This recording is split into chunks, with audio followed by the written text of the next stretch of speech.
On utilise surtout l'impératif pour donner des ordres. Écoutez, arrête! Et des conseils. Prends ton temps. Soyez gentil.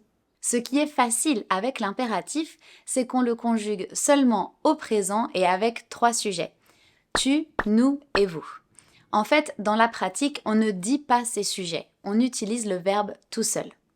Il n'y a pas de conjugaison pour je, il, elle, on et il, elle au pluriel, parce qu'en fait, on ne peut pas vraiment se donner des ordres à soi-même. Adèle, arrête de parler. Ou donner des conseils à quelqu'un qui n'est pas là. Marcel, sois prudent. Ben, à qui tu parles, Adèle? Je viens d'arriver. Ce serait assez ridicule en fait, je crois. On peut aussi utiliser l'impératif pour souhaiter quelque chose à quelqu'un. Passer de bonnes vacances. Amuse-toi bien. Ou pour faire une suggestion. Essaye de trouver une solution.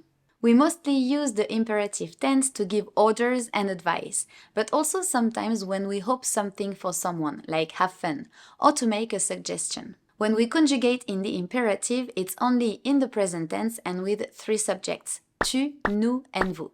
But actually, we don't say these subjects. In the imperative, the verbs are used alone, without any subject before. La conjugaison des verbes à l'impératif ressemble beaucoup à celle du présent. Par exemple, avec le sujet tu, au présent, tu travailles. Eh bien, au subjonctif, c'est seulement travaille.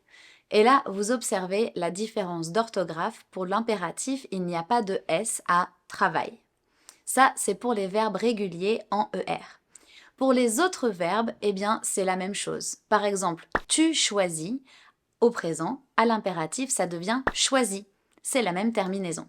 En ce qui concerne la conjugaison de nous et vous, eh bien c'est la même chose que le présent. La seule différence, vous le savez, c'est qu'on n'utilise pas le sujet à l'impératif.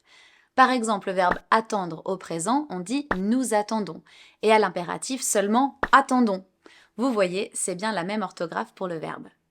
Par exemple, vous et le verbe venir au présent, on obtient vous venez et à l'impératif, venez.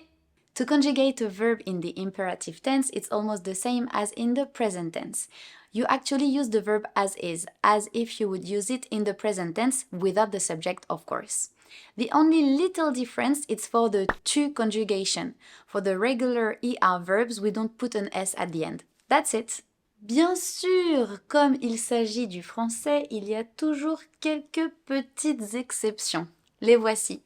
Le verbe avoir, est, ayons, ayez. Le verbe être, soit, soyons, soyez. Le verbe savoir, sache, sachons, sachez.